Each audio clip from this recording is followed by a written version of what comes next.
right, guys, welcome back. Sticks and Stones Unfiltered. Today's guest, we got Jered Barrios. He's been in law enforcement off and on 15 years, full time in it now 6 years. Yeah, 6 years.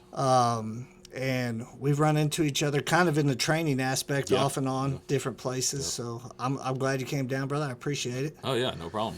Glad to have me.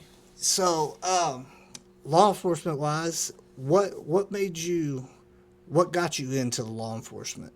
So, growing up, I come from a domestic violence household, and my dad was an addict. So, spent many nights. My mom was kind of my saving grace. She she kept us sheltered as much as she could from my dad. My dad was his nickname was Raging Cajun. Raging Cajun. Raging okay. Cajun, and that stuck. Because when he was straight, best guy in the world. But after that, when he'd get strung out, you could always tell, and that's a lot of why I know a lot of the things I do now, dealing with people from on the streets when they're using. I can kind of tell from their demeanor because I base it off of how he acted all my life growing up. Sorry, but yeah, he pardon my French, he made our life a living hell a lot of years. And my sister was born. We're 9 years apart. Then when she was born, there was several times I'd take her and go to the bedroom, and while my mom's in there they're just duking it out. Where were you raised at? I was raised in Kenna. Okay. Yeah, so Haskell County, a little small town in Haskell County. So I'm born and raised out in the country, hunting, fishing, doing all that kind of stuff, But yeah, that if there was anything that molded me into that, it would be, living through that. And man, there was times where, I just wanted anything to make it stop, And then also growing up, once I had kids of my own, I decided that, I was going to be 100 times better of a father figure than what my dad was.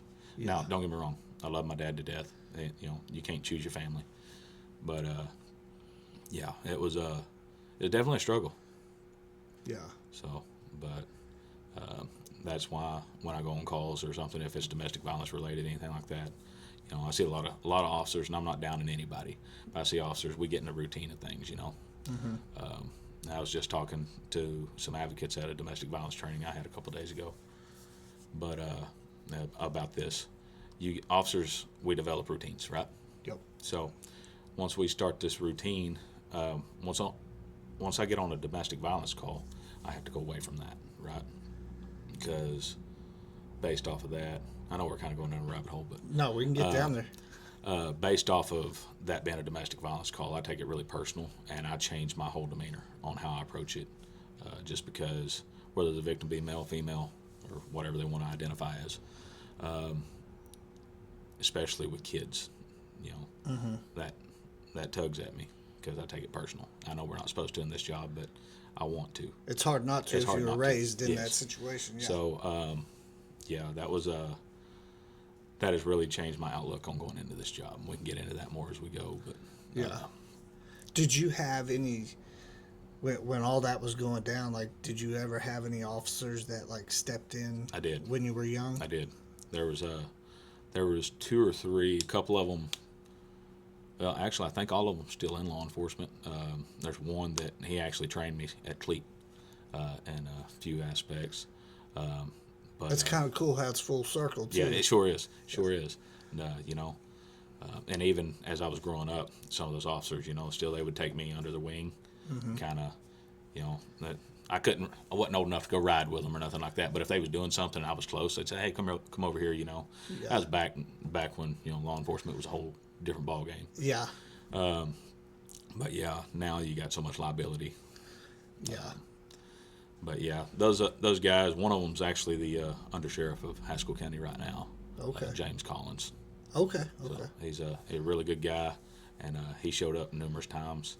I remember being a little kid at my uncle's house up on the hill, up above where we live, and he would actually come up there. He'd bring the stickers and all that stuff.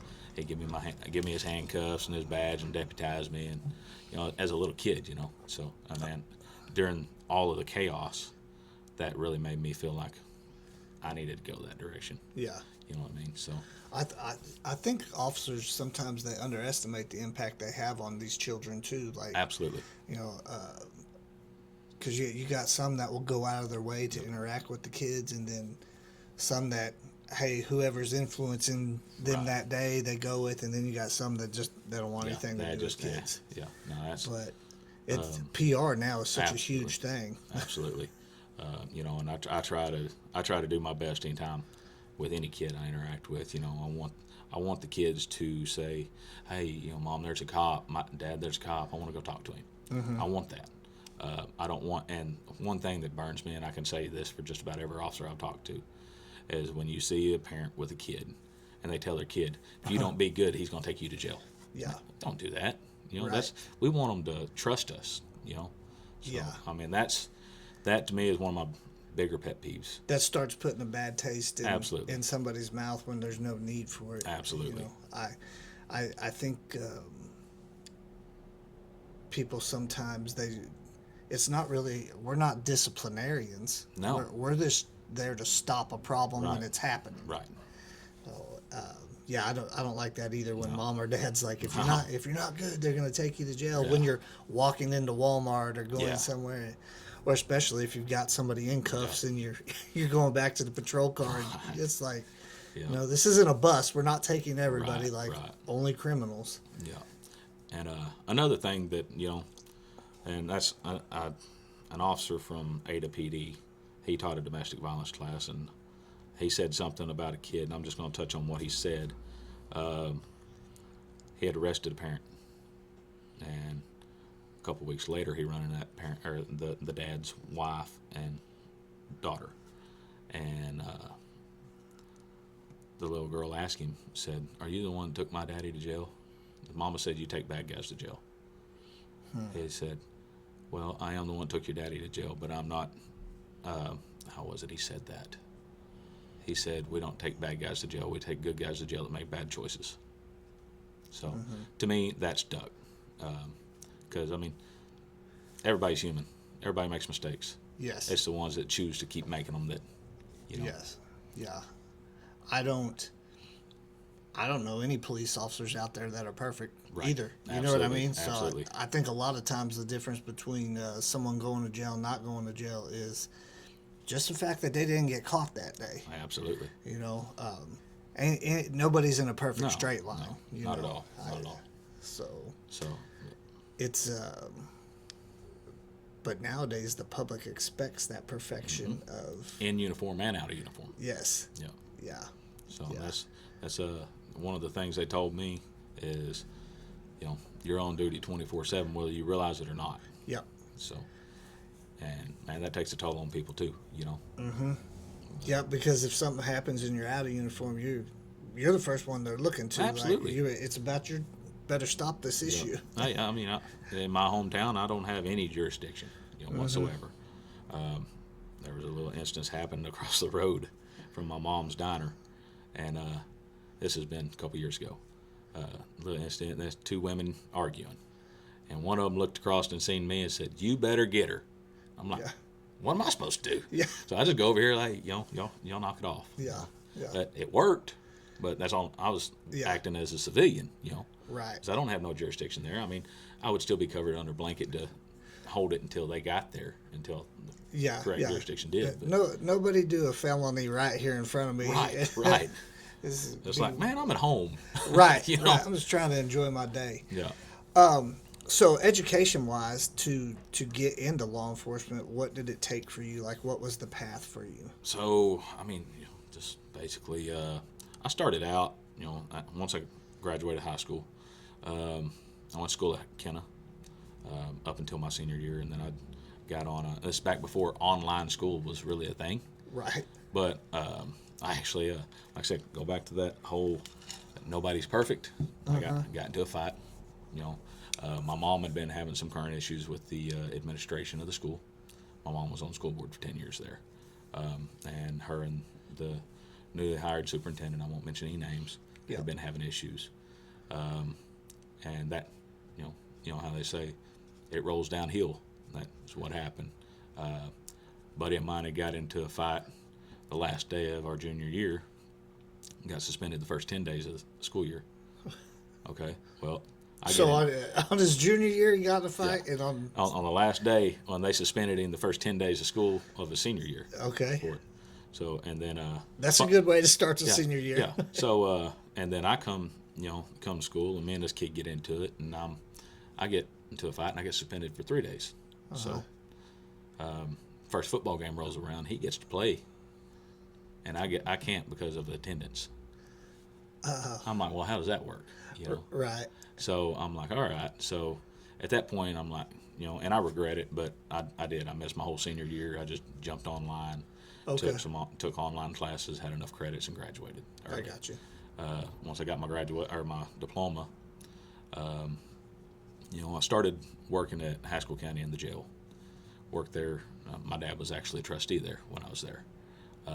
Really? Yeah. Okay. Yeah, that was different. You hear inmates, Barrios, your boy's gonna put you on lockdown. And he'd be cussing them. He was in and out of jail the whole time. So while I was working over there, I learned a lot. I got taser certified when I was 18. Good experience. Don't want to do it again. Was it really a good experience? Yeah. Hey, pain registers to the brain, right? Right. So I mean, it teaches you a whole another line of respect for it. Yeah. Because you got guys that they'll play with it, point it around at the buddies or whatever. Were you one of the guys that thought you could Fight through the taser? No, I was just ready to get it over with. The instructor, he told me, he's like, I'm gonna make you mess yourself. I'm like, no. Yeah. No.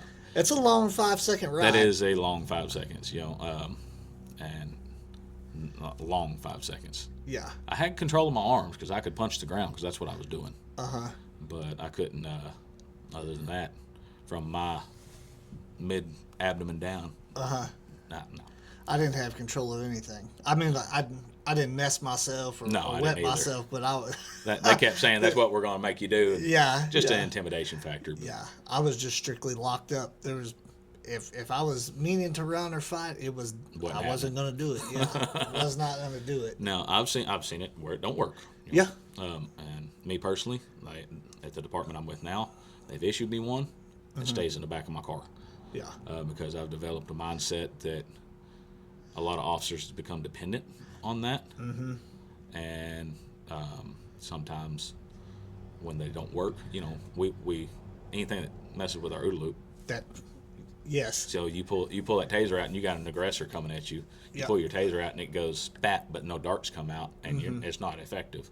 Yeah. Now you're like, oh crap, and it throws your OODA loop. Throws your OODA loop, and he's got the advantage on you. Yep. So I've went to a lot of Brian Gooch's classes with OBN, and that's I just went to one first class I ever took of his. Yeah. And super impressed. Yes, solid dude. Yes, excellent instructor.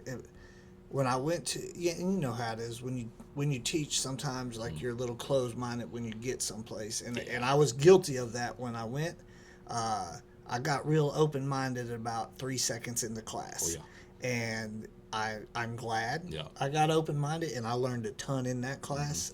Was it the Edge Weapons class? No, I'm looking forward to getting into that That's one, a good and one. then I want to get into the fighting in the car class. Yes. I've heard that class is. I've been wanting to take that one myself. Yeah. I was also told when you come out of that one, you're probably Humbled. not going to be right. Yeah. Yeah, you're humbled real quick. Yeah. So. I took the plainclothes officer class with him, and it was good stuff. Anyways, though, so 18, you're in the jail. Your dad's trustee there. He's trustee. He ends up pulling chain and or going DOC. Once I got, I was a young kid. And I done a couple of stupid things. Right. Wasn't able to work there no more. Is what it is. So I move on, turn 21. I go to work at the ammunition plant as armed guard. went through my phase 1, 2, 3, and 4 to get my security license. That's where I got my cleat number generated. Okay. And that was in 2010. Worked there a couple of years, and while I was working there, I actually started my reserving for McCurtain Police Department. Oh, okay. So that's where That's where my start in law enforcement was. And man, mid-July, they got me in a 2008 Impala with no air conditioner. Give me, how these small departments are, man. Give you a badge, commission card. They can't give you a gun because they can't afford to buy one. Yeah. So I'm borrowing a gun off of a guy, and a ticket book said go get after it. And that was my training. So I've learned from trial and error the whole way. Yeah. Until I went to work for this larger department. Even when I worked for Muskogee County, my FTO at the time, because I was hurting for people, was 6 days. 6 days. 6 days. I mean, some places that's light years ahead, though. Yeah. Oh yeah. So, how many departments were you with? So I was with McCurtain on and off 3 different times, and then I went to work for Porham after I left. So I left McCurtain. I was on and off with them, I think, once in 2011, and then I was on with Porham in 2014 or 15, maybe the end of 14 into 15, and then and this is back before reserves got paid, Oh yeah. Yeah. Yeah. I wasn't making no money, so Right. that plays a big role into everything, Yes. as to why I didn't stick with it. And going full time, used to, and you know how it was, if you didn't know somebody, You weren't getting in. wasn't going full time. Yeah. And I was never. How times have changed. Yeah, the whole kiss and ass class, I failed that. So I was unsuccessful with it myself. So that played a big role into me not getting that in my dad's name. Yeah. Me not getting to go into law enforcement as soon as I wanted to. I wanted to go in and go hit the streets at 21. Didn't happen really full time. So you kind of had to overcome, like you small town.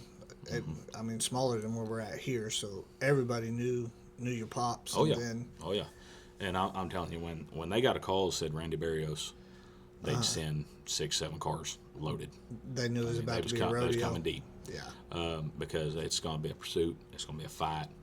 I mean, there's been times I remember as a kid, and it's James Collins and I think Tracy Christenberry. They was sitting in a car blacked out down the road, and my dad, cell phones were just coming out. Right. My dad was actually laying in the bushes about 10 foot from him, picked up the phone and called us and said, hey, you might want to get some coffee and donuts for your pig friends. Yeah. And we called them. Was like, what's he talking about? We didn't even know they was blacked out down there. And James was like, man, he caught us. It's up. The game's up, Yeah. So, man, it was just one of those deals. I mean, he was good at running. Yeah. You know. It's an art. Yeah. It's an art, and I mean, like, it's kind of like there's two teams sometimes. There's you good guys, bad guys, and that's what I tell people. I'm like, hey, they do this for a living too. There's professional criminals. Yes, there are. Like and believe it or not, they're in Southeast Oklahoma too. Oh yeah. Yeah. There's a lot more of them than what people realize. Yes. Yeah. Yeah. They're pretty good at laying low for the most part. Yep. Until they don't. Yes. Yeah. When they're exposed, they're all the way exposed. Yeah. Yes. Yeah. Okay, so you're McCurtain Police Department, Porham Police Department. And then I actually went back to McCurtain when I started work full time. Okay. So I went back to McCurtain full time, and they was full time as a reserve. Right. Right. That's like Right. McCurtain PD's doors are shut, so I ain't worried about Fleet at this point. Yeah, I was working there as a reserve, and man, putting in 18 hours a day. Making $1,300 a month. Right. But you're young and hungry. I was young and hungry for it. Man, you go home. I mean, just get home, lay down, phone rings, time to go back. Yep. And then all of a sudden, everybody that was there left, and it's just me. In that time frame, I got some tasers. I mean, man, when I started, we running with those big M26 Uh-huh. brick tasers. Right. You know, I made a couple of phone calls. I got a hold of Stillwater or OSU PD. Uh-huh. They donated 2 or 3 X26Cs. Uh-huh. So we got those donated. I got some donations, got some new badges bought because all of our nobody had the same badge. Mismatch, yeah. You know, had some guys I was looking at trying to send through reserve school, get some people hired because I was getting tired. Yeah. After all that was said and done with, get a call from the assistant chief at the time at Forum, and he says, "Hey man," he's like, "I heard some good things." He's like, "We're hiring." I'm like, okay, like what are we talking here? He throws a number out there, a lot more than what I'm making, and good pretty decent equipment for a small town, Right. And then when he said the days off, man, I was sold. Yeah. Like, okay, I kind of talked about it a little bit, and I took it. When I took it, they just shut the doors on the PD. Really? Yeah. They just turned it over to county then? Just turned it over to county. They got a contract with the county, and I mean, I don't know. I haven't really kept up with it on how well that's working out for them. Yeah. But I went to Porham. I was there 2 years, and then while I was there, I got, kind of got my feet wet into what it was like working for a little bit bigger of a department, a little bit more structured. But it was still small municipal. Right. Same thing. And then worked side by side a lot of Muskogee County deputies. Yeah. And, 2 or 3 of them was really adamant to get me to apply to the sheriff's office at Muskogee County. So I talked with them, and when I start with somebody, I'm pretty dedicated. Like, I'm working. I decided to commit into this. I'm gonna see it through. Yeah. So it took me a long time to decide to go ahead and put in an app with the sheriff's office. Once I finally did, boy, was my eyes opened. There's a whole nother world of law enforcement once you have almost 900 square miles to work. Yeah. And you have Muskogee inside your jurisdiction. Yeah. That is Little Tulsa is what they call it. And there's a reason. Yeah. So at that point, I started getting a lot better training. Which I was actually working for Porham when I come to your forcible entry class. Yeah. You and Cody was teaching it. That up there. That was at Muskogee. Yeah. Yeah. I think at the Indian Technology Center. Yeah. So I think that was, what was that, 21 or 22? I don't even know. It's been a minute. We've been up there, I think, 2 or 3 more times up there with it. But also, kudos to you on that. I was impressed with the class. Well, I appreciate it, man. I appreciate it. And I recommend that class to everybody. Yeah. Anybody in law enforcement, firefighter, anybody that. Yeah. It's good knowledge to have in this job. It's good to know other techniques besides boot to the door. Yeah. Sometimes that doesn't work. Sometimes you may just try to do that, and it's going to hurt you more than it's going to help you. Yep, you're going to be out with a blowed out knee or your ankle. Or if it's, soft spot in the door, you just may stick your leg through the door. Well, I think we both know someone that did that. Yeah, we do. And we're stuck while they were clearing the house. Yep. Yes, yeah. That's, I can't imagine how vulnerable you would feel with one leg in the door while the rest of your boys are clearing the house. Yeah, that'd be a mess. Yeah. But so I worked at Muskogee County for another couple years, and man, it was like I said, man, it was just eye opening. Got into a lot of stuff, and actually, when I went to change from Muskogee County to where I work now, I went in to get my paperwork from my personnel file, and I mean, the office lady there, she pulled my file out, and it's about that thick. And she's doing this. Use of force, use of force, use of force, use of force, use of force. She's like, how many use of forces you got? I was like, I don't know. Yeah. And they were all justified use of forces, Yeah. But I mean, it's just the amount of call volume up there, Right. I mean, it was unreal. And domestics, I think in the 2 years I was there, I responded to probably 300, maybe 350 domestics alone. Yeah. That were actually dispatched as domestics. So, and then over the course of my career, I couldn't tell you how many I went to. Right. Let me ask you this on the domestic violence thing. How many domestics did you respond to where it was the female that was the aggressor versus the male? So that is, I've been to, I would say several. I wouldn't say how many. I couldn't tell you an exact number, but there's been several. Once you get, I mean, even in this area, this southeast Oklahoma, man, women here are a different breed. I'm not saying that in a bad way.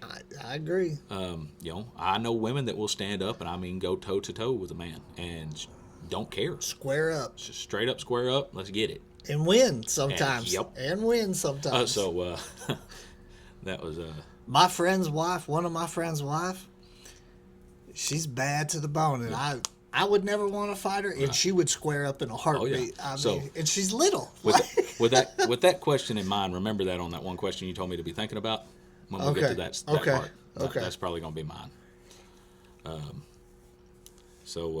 But yeah, so work in Muskogee County. I mean, I had some instances there, man. That was so I have one domestic. We responded out there the night before. A couple lived in a camper trailer, had 3 kids with them. So this guy is, I mean, just nuts. Yeah. For lack of better words. We get there. It's me. I think he was a lieutenant at the time. He's now the major.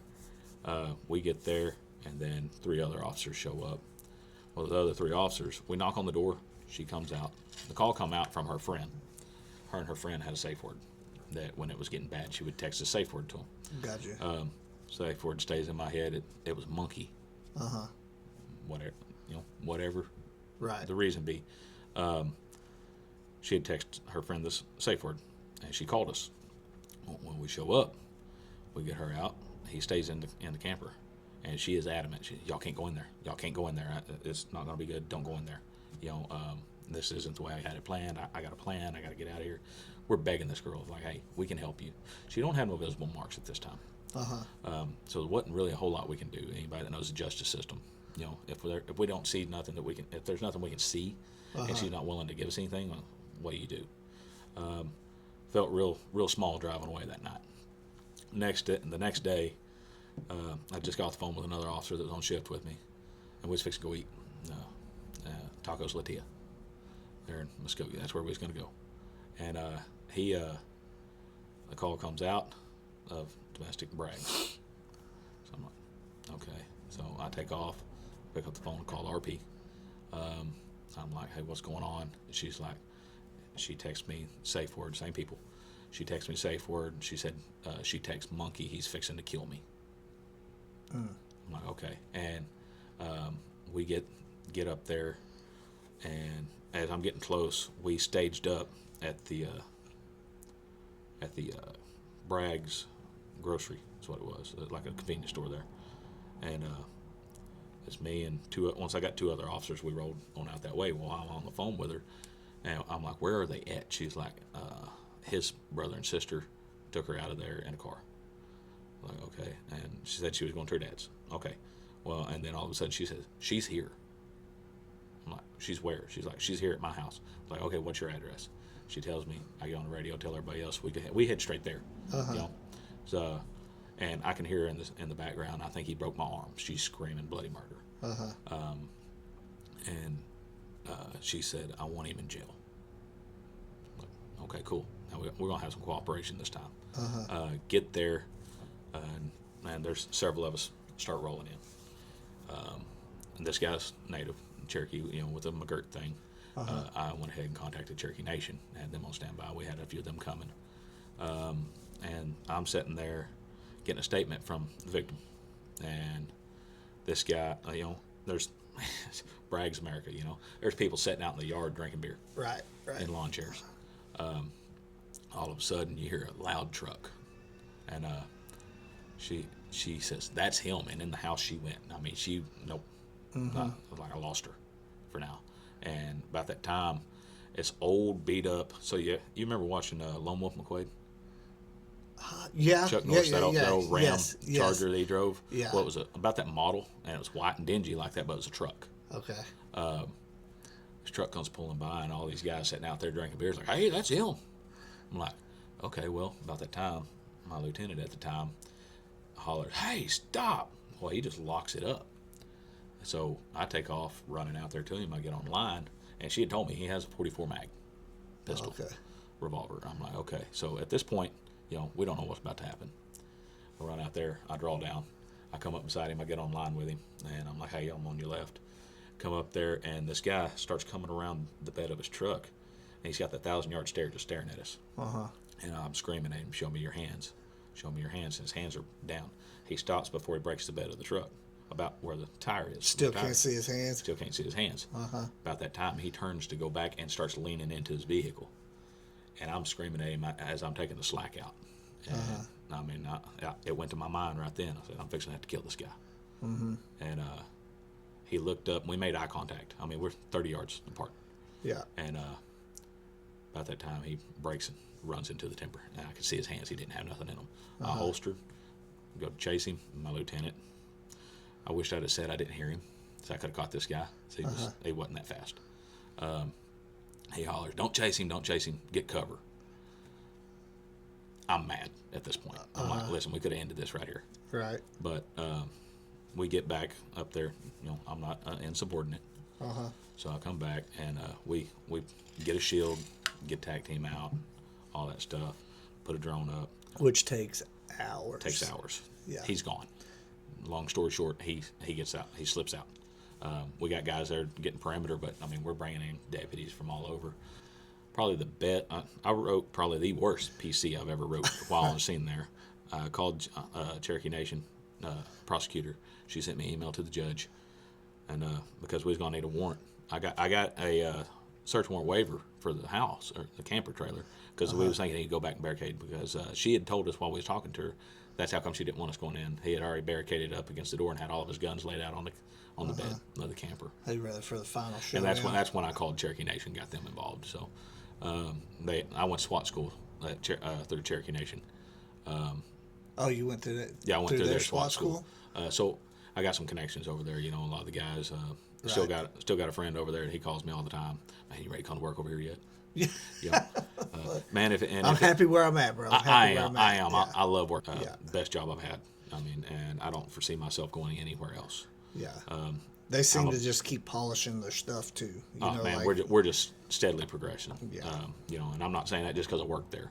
Yeah. But I mean, it just is what it is. Yeah. Every time I turn around, they've got something new that they're posting that they've acquired or purchased for their officers. Our SWAT team just purchased a couple of months ago, or got it a couple of months ago. They purchased it a little while back because it had to be built. But it's called a Pterodine. It's kind of like a Bearcat. Right. But it's lighter. It's faster. Oh, is it lighter? Yeah. Okay. So and it's got all the bells and whistles just like a Bearcat does. Right. But it's I really like it. It's just from the little bit I've got to be around it, because I tried out for SWAT last week. So yeah. So anyways, back to that, chasing squirrels. Yeah, you did. But we call in Cherokee Nation. Some of their SWAT guys show up that I went to SWAT school with, and I do a PC. I mean, this happened this date at this time, within the boundaries of the Cherokee Nation. Yeah. Literally, domestic in the presence of a minor, aggravated domestic in the presence of a minor, and send it. Within 5 minutes, I got it back, a $500,000 bond. Okay. Yeah. So at that point, I'm like, hey, we got to find this guy. Well, we don't find him that night. We're out there all night, it seemed like. We went back, checked the trailer, wasn't there. Come to find out, he had actually went to a neighbor's house down there that had a big, deep basement, and he went down and holed up in that basement with Cherokee Nation, the commander of the SWAT team. Now he was team leader then. He called me. He's like, hey, we got your boy. He actually went to a job site in Tahlequah, working for the Cherokee Nation. Okay. Yeah. Whoops. So and he barricaded up in the bed of a truck, and team leader's like, we dropped a drone in on top of him, made sure he didn't have no weapon. Then he said, and team leader there, he used to fight professionally, MMA. He went hands on with him and drug him out. Yeah. So it's pretty.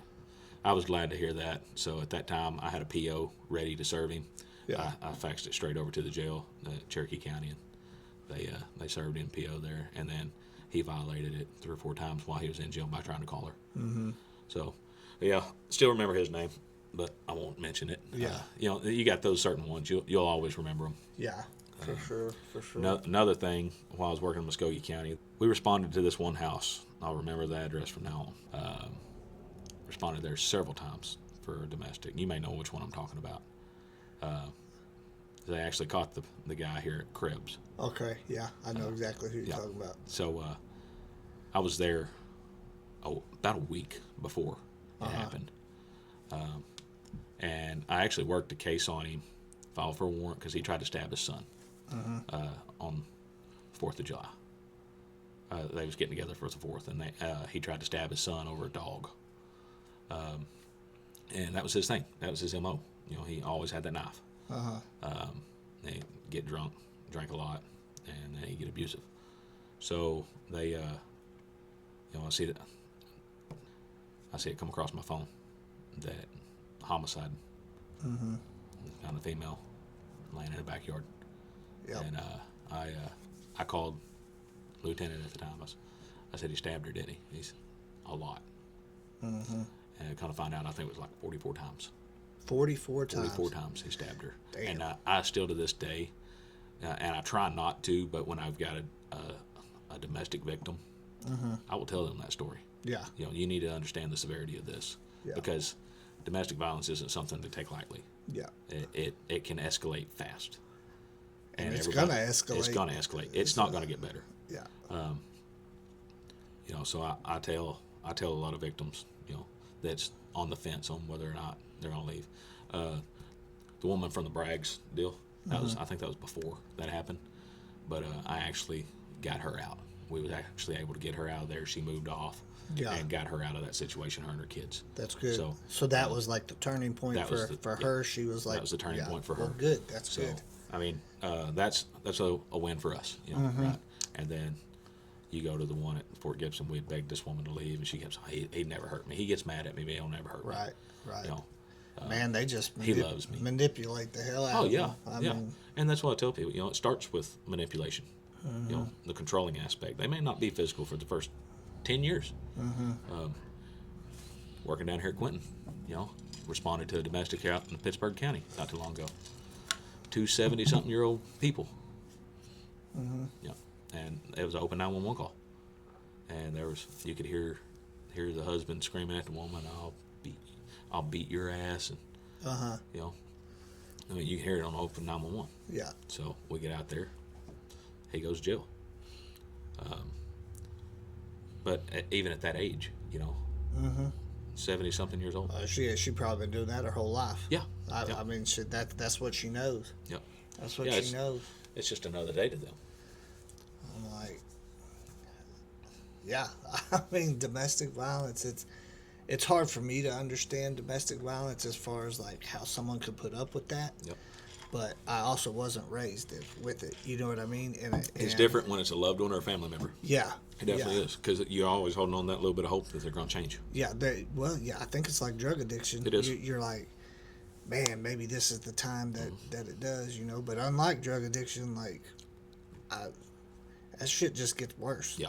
I mean, it just really does. I do think if, with drugs, like, someone can get out of it if they, when they finally decide they want to get out of it. Oh, yeah, 100%. But domestic violence, I think it just comes down to the victim saying, hey, I need to get out of this before I'm killed. They've got to want it. It's just like an addict, they got to want it for themselves. And they got to realize that, hey, there's a whole other world out there that's better for me. I tell everybody, no matter what you do, everything we do in life is a choice, right? You can, if you're not liking the choice you made, you can always choose to do different. Yeah. That goes with weight loss. That goes with, addiction. It goes with anything, careers. Okay, so do you have any, you ain't going to believe this stories from law enforcement? So, talking about the deal where you said, how many women have I seen to be like the aggressor? So I was working at McCurtain, just started back full time. Okay. Sitting there on the highway running traffic, because that's what we do in small towns, right? car coming in town. I don't remember the exact speed. They was at least 10 over because I won't stop them unless they're at least 10 over. Stop this little car, get out, go through, call it out, everything. Get out, walk up there, go through my spill. I'm like, everything okay? Where you headed today? She's like, points over here, guy in the passenger seat. She says, I'm taking him to a homeless shelter. She's going to McAllister. Oh, no. I was like, okay. All right. I was like, she's like, can I get out and smoke a cigarette? I was like, sure. I'm young and in my career pretty much. I'm like, sure. She gets out, and she is clearly agitated. Okay. She gets up in front of the car. She's smoking a cigarette, and I was like, so, how do you know this guy in the passenger seat? Oh, that's my husband. I said, what? I said, didn't you just say you're taking him to a homeless shelter? She said, yeah, I am. I said, okay, you're clearly having a bad day. I said, can I ask why? I said, has there been any physical altercation? She said, oh no, I'd beat his ass. Okay. Okay.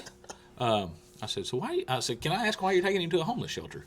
And she said, oh, he thought sleeping with my sister would be a good idea. Okay, yeah. I'm like, oh, yeah. Okay. So now he is homeless. Yeah. So, and this guy's just sitting in the passenger seat with his head on, just ain't even saying nothing. And I'm kind of worried about this guy at this point. I mean, yeah, he done something. I'm like, yeah, that's better than my wife would have done because she's been like, you ain't got to worry about breathing anymore. Yeah, exactly. So I'm like, wow, and that's probably my first. You ain't gonna believe this, Yeah. And as I'm walking back to the car, I'm like, well, I told her, I was like, you're having a bad enough day. I'm not gonna write you a ticket over this. Right. Just slow down. Get to the homeless shelter safe. And I leaned in. I looked at him and said, "Are you all right, man?" He goes, "Yeah." Yeah. I messed up. Yeah. Thanksgivings ain't never gonna be the same. Yeah. No. So he, once they drove off, I don't know what happened there after that point, but yeah, that was I was like, wow, okay. Yeah, I would say on the domestic violence thing, that woman kind of intimidated me a little bit. Right. Right. But yeah, I've seen a lot of women though they're not scared. I went on one and everybody's crazy out there too. Like when you're in love or you lust or whatever they call it, people do crazy shit. Oh yeah. But I went on a call one time late at night, and I had a female deputy with me. Responded with me, different units. But anyways, we get to this small town, and when we get out, there's a guy and a girl, and the girl looks horrible. I mean, like, she's got marks around her neck. I mean, like, it's late at night, too. It's like 2 a.m. And she just looks like she's had the hell whipped out of her. The dude's the glass on his truck is broke. She was in the bed of the truck. She's saying she's been kidnapped and all kinds of stuff. Glass is broke out of the truck, and of course, you jump to conclusions. That's just what happens. Sure. You're trying to secure the scene, make sure everything's cool, right? Like, so dude goes in cuffs right away. Oh yeah. I mean, immediately, and of course we pat him down, empty his pockets and stuff, and set him in the truck. And he's like, "Let me talk to you. And we're like, "Well, I'll talk to you in a minute. Like, I'm gonna go back here and see what's going on." And this lady, she gives us the whole story, and she had been talking with my partner that was out there then, and she relays the story to me. I was like, okay. And I mean, it was a horrible story what this lady had said had happened. Well, I finally go back up there to talk to the guy, and he's like, "I'm telling you, just let me open my phone and show you a video." And I was like, "A video?" He's like, "I have video evidence that she did this to herself." And I was like, "Well, I gotta see this." He pulls his phone. This lady had tied a dog leash to a road sign and wrapped the leash around her neck and commenced to beating the hell out of herself. So he came out of cuffs. She went into cuffs. Yeah. So, but thank God he'd videoed it, because without it, it was. Yeah. And that's the thing. How many times has somebody went to jail? Yeah. Because they didn't have that video proof. Yes. That's why.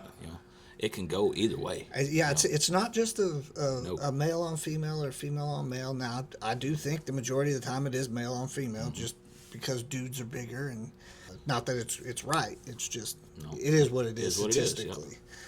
But it definitely can go the other way. Oh yeah. So Yeah. and that was early on in law enforcement for me, and that's when I learned, like, you got to at least listen to both sides. Absolutely. You can't jump to conclusions. Once Yep. everything's calmed down, you need to Yep. you need to get both sides. Yep. Okay, so you did have another? So, You ain't gonna believe this one. yeah. You know, now it's 2025 now. This happened in 2022. Okay. No, it might have been 23. It was 23 because I was working at the sheriff's office. Okay. So headed home. I'm working night shifts. Get back into my old jurisdiction at Forum.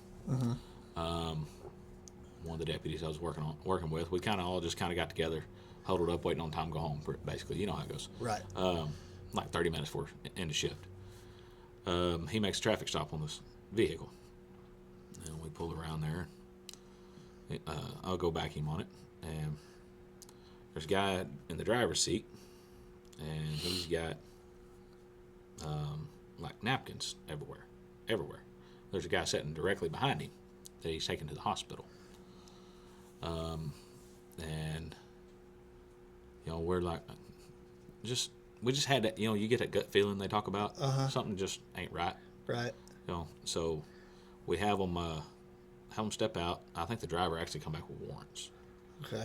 Had him step out and talk to him, and then while he's talking with him back here, we pull the backseat passenger out, and he's, he says he's sick, and while he's sitting there, he had a button-up shirt on, and you could see something right here. What is that? You wearing a shoulder holster? Are you wearing a gun? A knife? Anything? No. Well, what is that leather right there? He says, that's a sex harness. Oh God. So okay, say no more. Yeah.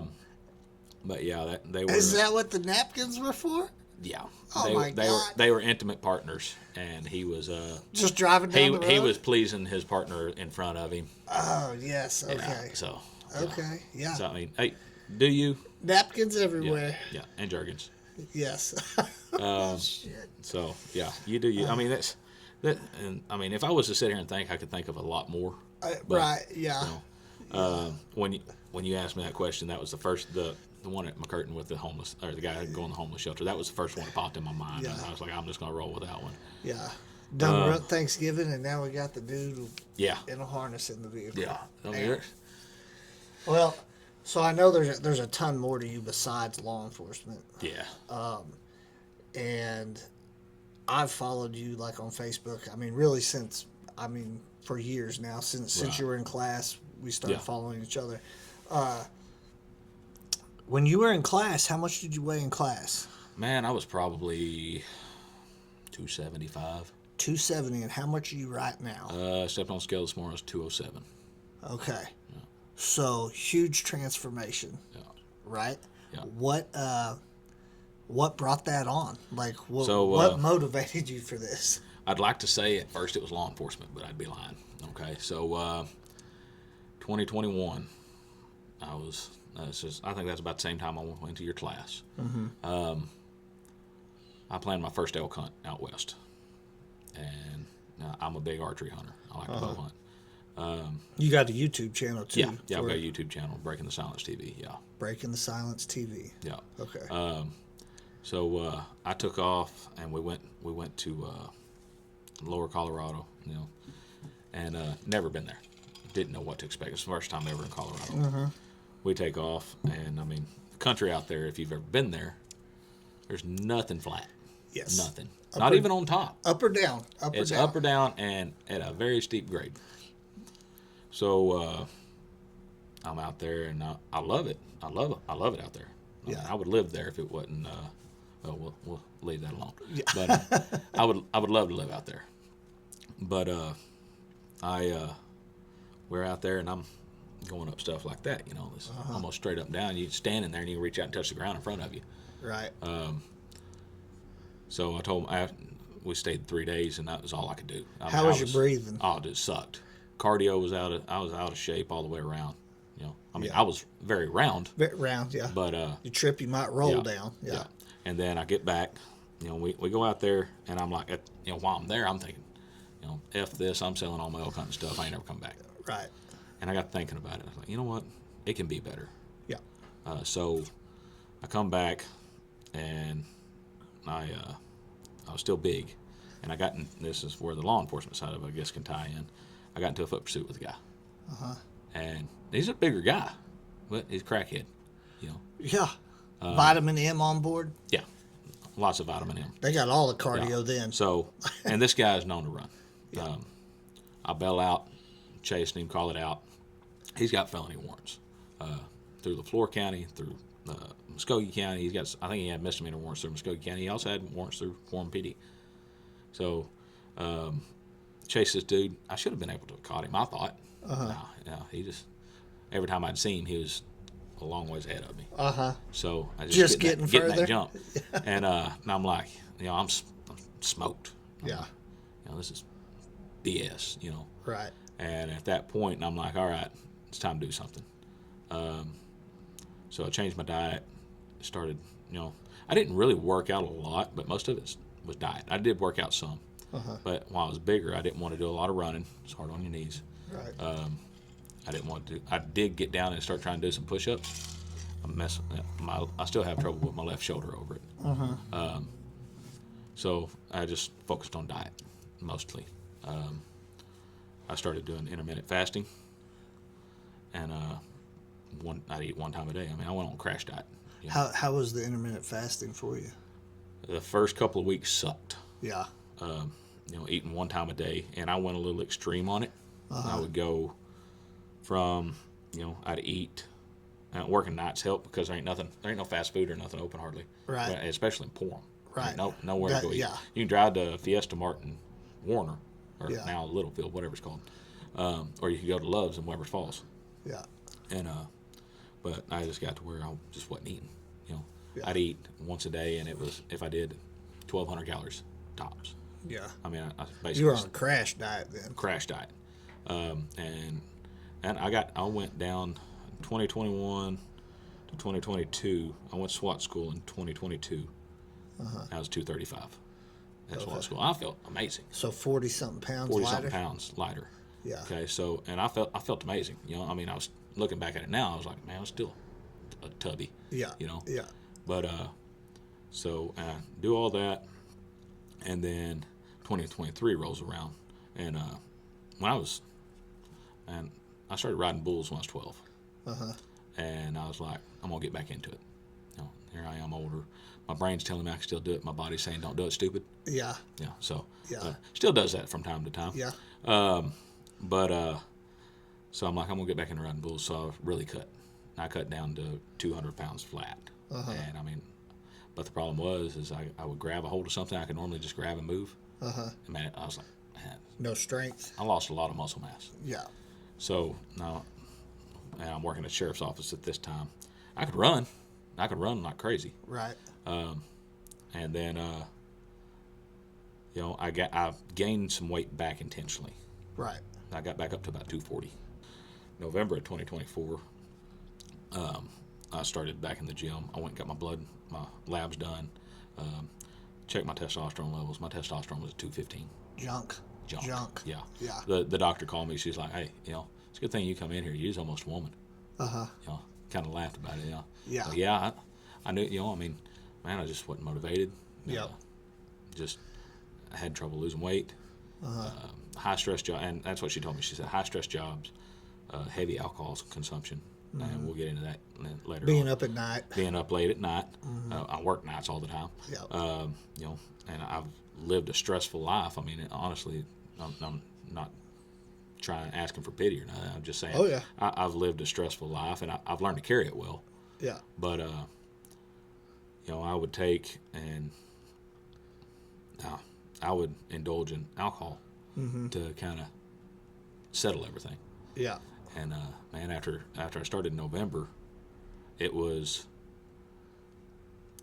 I become addicted to the gym.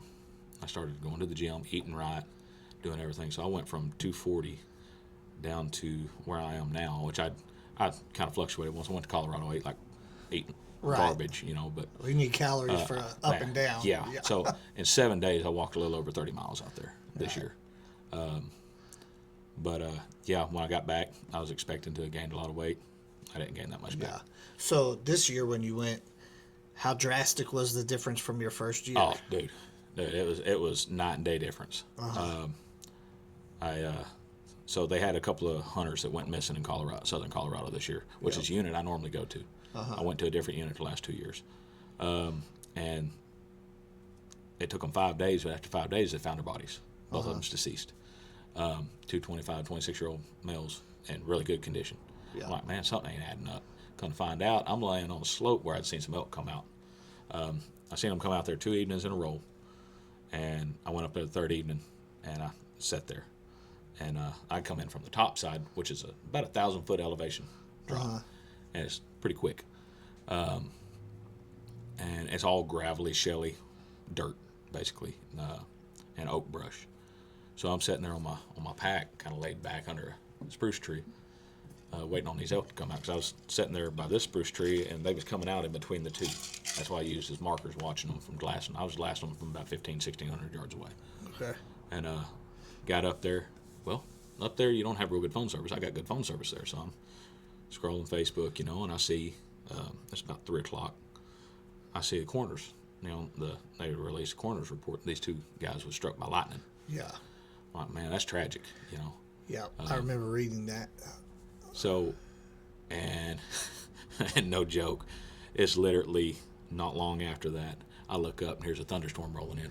And I'm like, well, we'll see if it goes this way, and it's not. Right. And then I'm like, well, I can hear thunder, but I ain't seeing no lightning. And I no longer thought that, dude. Lightning hit the slope on the other side of me 2 or 3 times. Piss on this, I'm out of here. Time to go. So I jumped up, grabbed my bow, threw my pack on, and up this thing I went. And I think I went up it faster than I come down it. And when I got to the top, I was hurting. I mean, but if it would have been, the first year. Oh, yeah. You'd still be out there trying to climb up it. I'd still be out there. I'd probably just rolled down it, honestly. Right. I mean, I was 3.5 miles from my truck, and I took that out in about 25 minutes. Yeah. I mean, I was cooking it. You're motivated. I was moving. Yeah. Lightning may have been a little bit longer than that, but it didn't seem like it was that long. Lightning is a motivator. And what's bad is when I got to the top, it comes up and it's a flat rock on top. I sat there and glassed off of it. I posted some pictures on my Facebook from it. And I'm like, man, I'm going to be the tallest thing when I step out there. Yep.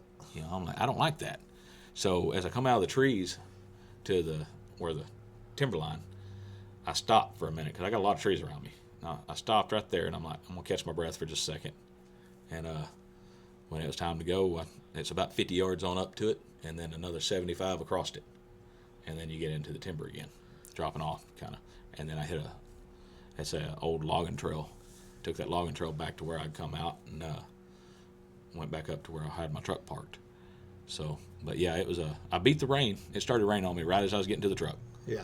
But I lucked out on that one. I was like, chances of 2 people, or 2 different instances, people getting struck by lightning are very, very, very slim. It's not zero. But they're not zero. It's not zero. I'm going truck. Yeah. So yeah, but the first year I went, if that would have happened, ain't no way. And so your elk hunts are, or what all do you put on your YouTube channel? So I mean, I hunt elk, I hunt deer, I hunt turkeys, I hunt. All that's on the channel? Yeah. I've got a few videos uploaded right now. So I've been videoing. I've been doing outdoor videography for since like 2009. Okay. I actually videoed for a show on the Pursuit channel in 2015 called Reaper Outdoors Survived the Hunt. Reaper Outdoors Survived the Hunt. A guy by the name of Ron Bellin, he's deceased now, had a heart attack. A great guy. He was actually a Master Chief, a Navy SEAL Master Chief. Operation Red Wing. Yeah. He was their Master Chief. Marcus Luttrell, Matt Axelson, all those guys. Hell yeah. He was their Master Chief. And when that had happened, he had come home on leave because he was having his first grandbaby. Huh. So he come home on leave for that when that operation happened. Damn. Yeah. I bet They that had- was a tough one to swallow. Oh yeah. Yeah. He talked a little bit about it, and not a lot. You know, it was I wasn't asking. Yeah. He just talked a little bit about it, and a lot of it I learned from just researching him. Yeah. Because I mean, I meet this guy on Facebook, and I'm like, you know, what? Yeah. Who is this guy? Yeah. You know, and so I dig into it, and he pays my flights to go out. We flew out to Maine, went on a bear hunt, and that's the first time I went with him. Right. But I mean, he really good guy. He was missing an eye, and I was thinking maybe that's combat related. It wasn't. It was a medical issue. But he had some memorial patches made. They only had 50 of them for Operation Red Wing. He gave me one. It stays in my unit. Hell So yeah. that's kind of a little keepsake I carry with me. Yeah. Yeah. Especially now he's gone yeah. too. Like Yeah. That's good, man. But yeah, that was on the Pursuit channel. I filmed for him for a little while, and then it got too product based, should I say? And I just kind of stepped back from it for a little while. Right. And then I would say in about 2021, I decided, I was like, you know, I got the knowledge of how to film. I haven't done a lot of editing. Yeah. And anybody that's familiar with that stuff, this is before CapCut or anything like That's that. what I you know? use now. Yeah. Yeah. So we didn't have no free editing other than just basically like, you know, Windows Movie Maker or something like that. Yeah.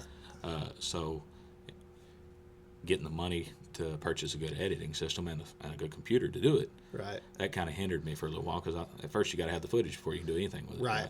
So, Right. And camera stuff isn't cheap either. Hell no, it's not. So the I'm camera. hoping to add 2 more in here, but right now. So right now I run, and it's not even 4K. I'd like to, you know, up to 4K, but I use a Canon XA11, just a camcorder. Excuse me, Verizon remote, where I do a lot of self filming, so getting people to go with you when they're not shooting. Right. They're not about it. Right. So I take it's got a little controller to where I can run everything off of my thumb. Yeah. And camera arm that hooks to the tree, and then a tripod. You know. And then I've got 3 GoPros and a Tacticam, which screws onto your bow, where you can get mounts or something like a point of view. Right. Right. Kind of like a GoPro. But I've got all of that, and I'm setting it $5,000 at least in all that. Yeah. know. It doesn't take long. No, and I'm wanting to upgrade to a like a Sony A7 IV or something like that. What kind of mics are you using? Right now I've got I use Rode. Okay. Yeah. I got a Rode mic for a DSLR, which I'm working on buying a DSLR. I got one which is a Canon, I think it's a T4, T5. But I'm wanting to upgrade to like a Sony A7i or a A66 or something like that. Yeah. Sorry for everybody out there. We're nerding out on the YouTube cameras and stuff, but there is a huge thing out there for you know. But yeah, with that I'm trying to get at least upgraded to 4K. All my GoPros are 4K. Yeah. But my main angle isn't. So. What kind of computer are you using? I use it's a MacBook Air. Okay, that's the same thing I'm using. Only issue I've run into is storage. Yeah. But then so I got like a external terabyte. hard drives. Yeah. I've got a couple of those. And I'll just once I dump my footage. Yep. I'll filter through it what I want to edit, and then I'll put it right back. And that's it. It'll go straight from this camera to the laptop, and then it'll go straight from there. Once everything's good and uploaded, then I'll move everything over. But editing takes forever. Yes, it does. And my editing's nothing like what you're gonna have to edit. Like so for and the outdoor videography world, they say for 3 minutes of usable footage, you have to have 3 hours of raw footage. I believe it. That's about right. I mean, that's a comparison. Yeah. And to get a 30 to 45 minute episode, you can just imagine how much footage it takes. Yes. And over the years, you learn to shoot your B-roll and get your cutaways and everything to add in, and then you learn how to folder it, basically break it down and have it readily available, where it speeds it up a little bit. But I'm still new to the editing game of it, so I've only got 8 to 10 videos on my channel right now, Yeah. and then plus working like I do, I don't have time to I already upload it. know. I already know. I've got hours upon hours of footage that needs edited. Yeah. I just haven't had a chance to do it. Yeah, well, and it's kind of when you're going to edit it, you have to dedicate the time to it because you have to sit down and, hell, a 1 hour podcast, in all honesty, is going to take me. It's going to be 5 hours of editing. Oh yeah, easy. Because like the last thing I want to do is ever put something out there.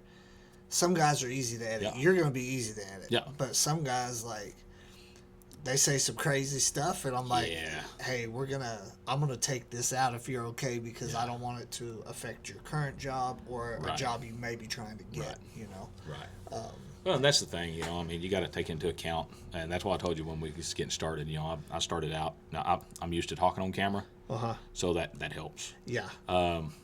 Now, still, there's times where, I let my mouth overload it a little bit, but, but yeah, that's From doing that, I got back into it.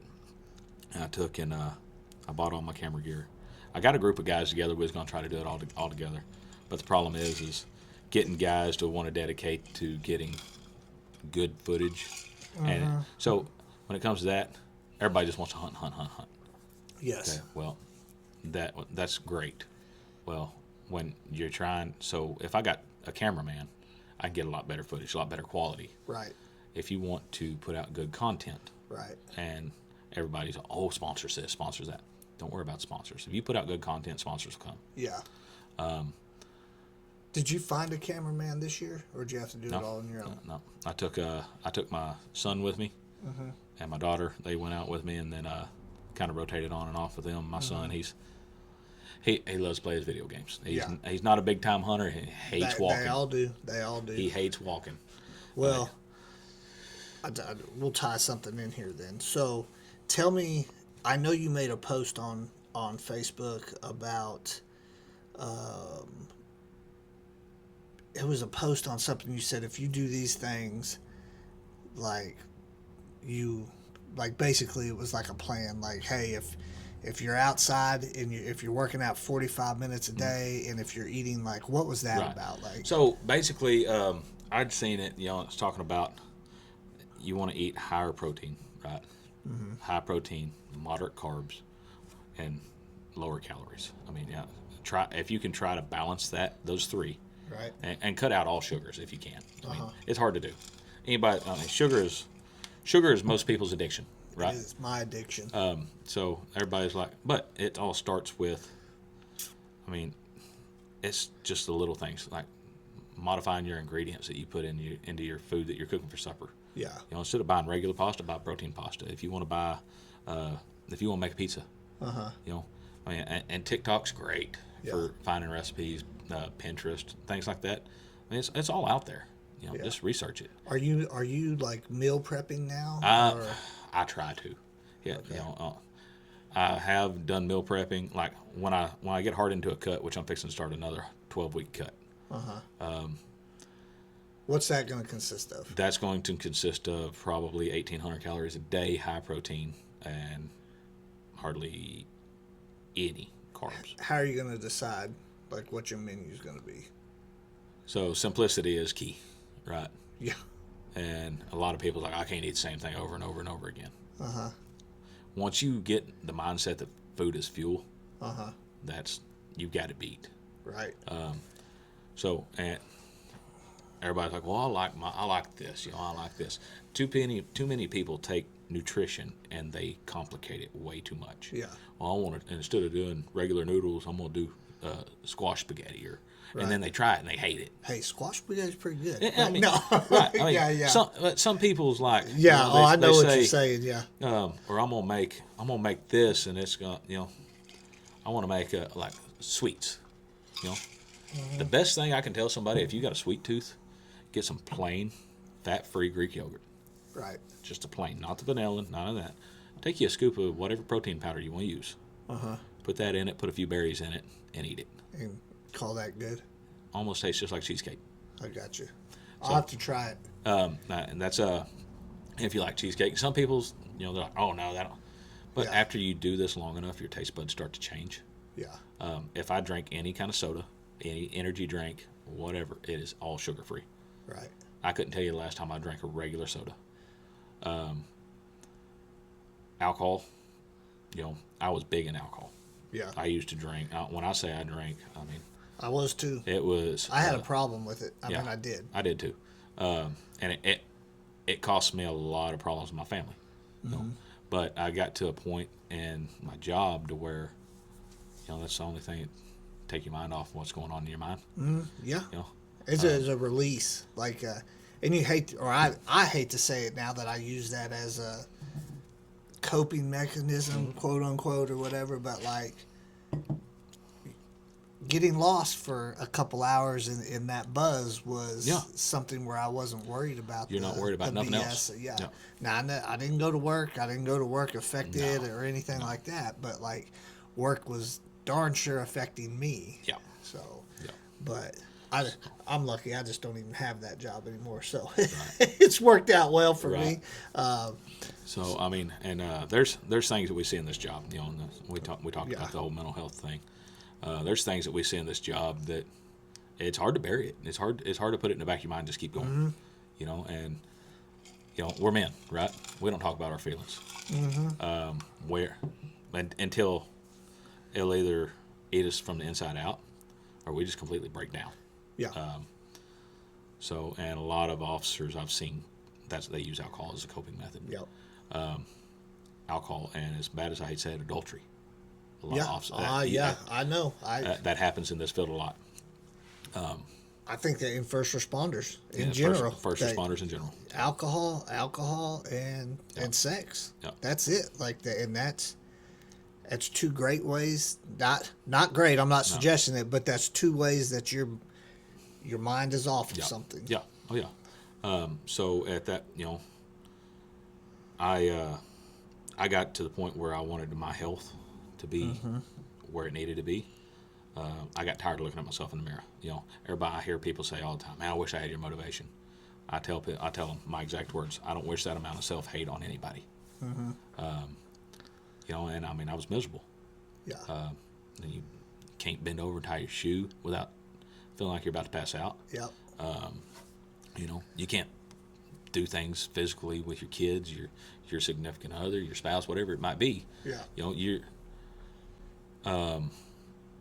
It just affects you all the way around, being overweight and out of shape. And then I developed a mindset that if I'm going to do this job, I owe it not only to myself and my family, but also to the people I'm sworn to protect and my brothers and sisters right beside me.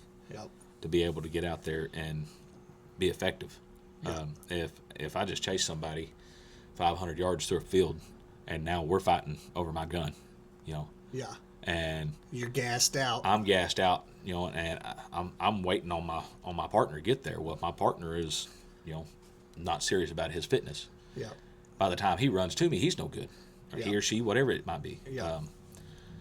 So at that point, you're no good. I seen a video on YouTube or on Facebook or TikTok. I shared it, and it was one of them old school deputies, transport deputy, guy that should have hung it up a long time ago, right? He is literally got a guy in a wheelchair. You may have seen this video. I did see this video. So he's got a guy in a wheelchair, and he's got doing it. I don't know if they just got back to the yard or he's fixing to put him in to transport him somewhere. But he's got his gun on, and he's in a Sallysport. Yep. Guy in a wheelchair reaches over and grabs his gun. They start fighting over his gun. Well, dude falls down. The guy in a wheelchair crawls on top of him and is able to get his gun out of his holster.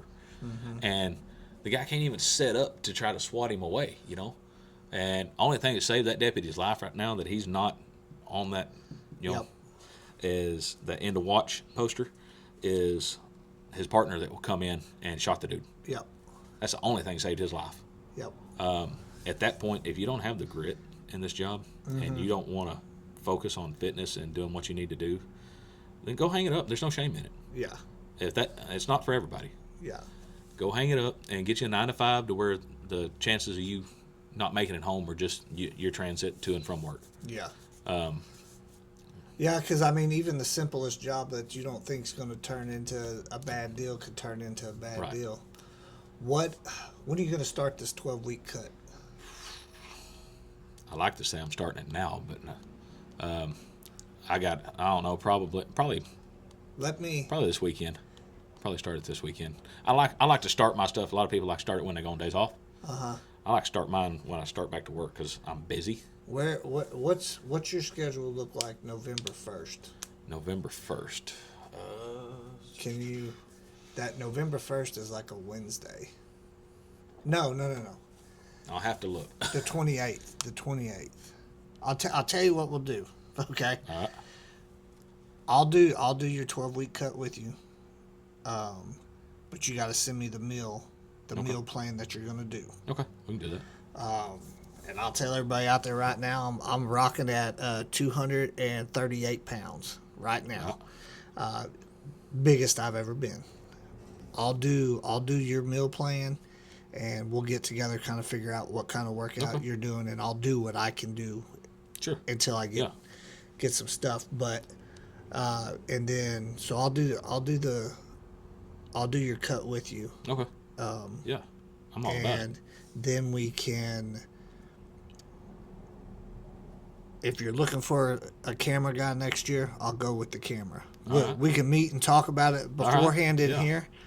But then I'll go and film, and we can do a podcast from on top of, you know what I mean? That'd be cool, and that will be that'll be something too to hold me to it too. Oh, yeah, you know what I mean? For So sure. yeah. When we get off camera, we'll figure it out. Like either the 28th or the 1st of November, we'll start it. Sounds good. I'm down with that. And then the whole world will know if I kept my word or not. Right. Because either way, we'll get in here and talk about it either way. Yeah. But yeah, that'd be cool to come in camera for you next year. For sure. Cool. Yeah. It's a fun experience, man. Whether it's, even if there's no camera involved, just going out there, man. It's awesome. I love outdoors. So. Oh man, and it's a whole. Have you ever been to Colorado? Yes. And I love it. Yeah, and I know if I went right now, I would have the experience you had your first time. And it makes it a lot worse. Yeah. You know? It makes it a lot worse. Yeah. But oh shoot. But, yeah. Okay, bro. So we've covered a lot, a ton so far, and we'll leave some on the table for next time too. Oh yeah. Obviously. Yeah, for sure. But the question I ask everybody at the end is, what would you now tell 19-year-old yourself? 19-year-old myself? Yeah. Shut your mouth and listen. Shut your mouth and listen. Shut your mouth and listen. I was that kid that, and I didn't realize it. I'm a very opinionated person, still am, but you got to be able to keep that under wraps when it needs to be. Nobody likes a know-it-all. When I didn't feel like I was being a know-it-all, but it come off to others that I was. Yeah. And if you're planning on doing it, commit to it. Find something that you're going to do and do that. Yeah. And don't just go all in. Yeah. Can't be half in. No. So my deal was, and I mean, falling back on my dad, he committed suicide in the jail. Oh, man, I didn't know that. Yeah, he alleged suicide. We still haven't been able to prove it. There's people that still have their doubts. My mom still says that she don't believe that he'd ever do that. Yeah. For the longest time, I never believed that he would until they found a note, and it come out during the discovery. Yeah. And I read the note, and then I went and talked to his wife, and there was a nickname that she had gave him, and it was on the note. And I went and asked her, is there any nicknames that only he would have known that? Right. And she said it. So that kind of gave me a little bit of peace of mind there. Yeah. Now, whatever the reason be that he actually done that, I kind of I cut contact with him. Right. A year and a half in. No, I hadn't hardly talked to him. Last words I said to him is, "I hope you rot in prison." Mm-hmm. So. That's got to be a hard one. Yeah. Yeah. That's messed with me. Yeah. And he would call me. I'd sit there and I'd watch that phone ring. He'd call me from the jail, and I'm like, yeah. And then I got the phone call that he wasn't there. So. Yeah. Well, brother, I know. We can't tell the future. You know what I mean? No, sure can't. It's forgiveness is hard. is hard to give when you're right in the middle of it. You know what I mean? I've run into stuff in my family where it's I get so pissed off, you know. Yeah. But And, I'm sorry about that. I didn't know about that at all. it's all good. I don't mind talking about it anymore. I do get a little emotional sometimes about it, but yeah, that's if there's any advice I can tell anybody, there's one day they're not going to be there, and you can try to be the biggest hard ass you've ever thought you was being, but when something like that happens, or if there's any way you can mend those relationships, even to the point where you can say I gave it my all. Yeah. Don't leave no doors open. You know, just make sure that you try to mend them as much as possible. Yeah. Because that will eat at you. And that's good advice, bro. Yeah. That's good advice, especially coming from someone that didn't have the opportunity to. I never got the chance to say goodbye. I wasn't mentioned in the letter. It is what it is. You know? But you know, I feel like, you know, no matter what our relationship was, he is still the man. He still made me the man I am today. And, especially the father I am. You know, a lot of people say a lot of things about me that they can't ever say I was a bad dad. Right. You know, and that's, if I don't accomplish nothing else, that's the number one thing I wanted to accomplish. Right. That's the most important job out there.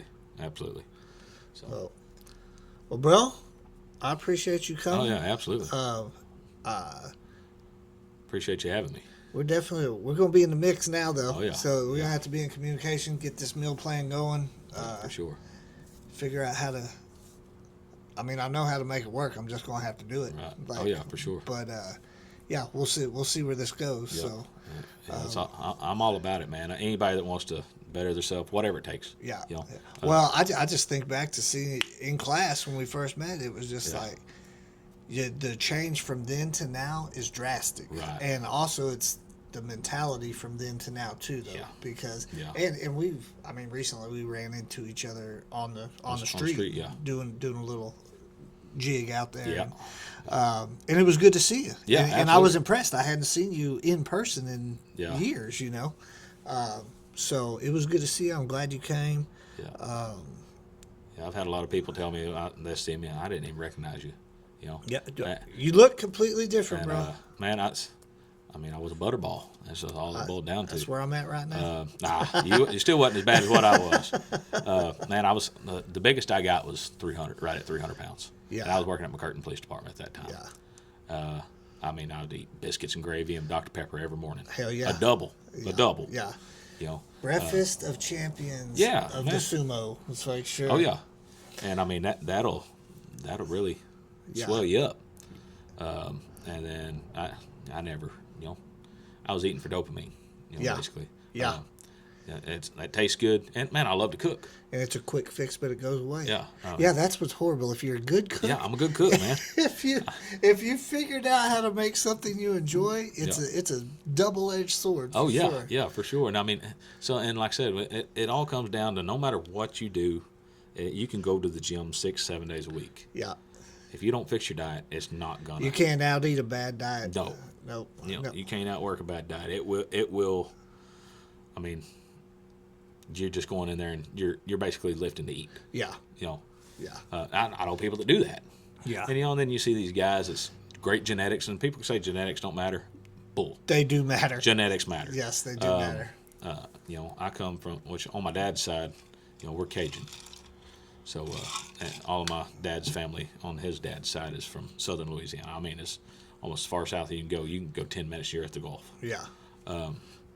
So, and all those people down there, they're in really good shape. Yeah. You know, on my mom's side, and you know, all of them, like, you know, just Oklahoma corn-fed country boys, country people. Yeah. It is what it is. But and you know, you grow up, and the worst thing that a parent can tell their kid is you're going to clean your plate. Right. Yeah. So, and you growing up poor, you know, you don't waste nothing, right? Yeah. But I will never tell my kids that you got to clean your plate, because that's what got my mentality. And even now, I still catch myself. It's on my plate. I got to eat it. Yeah. I have to, and I'm horrible at it, but I have to put my food on my plate to the appropriate amount. Portion control. Boy, but if I get there and I'm actually hungry, Oh, I'm yeah. screwed because Yep. I'm going to still clean that plate. It That's it me. doesn't matter. So, like if I go to Subway, I say, I'm only going to eat a 6-inch sub.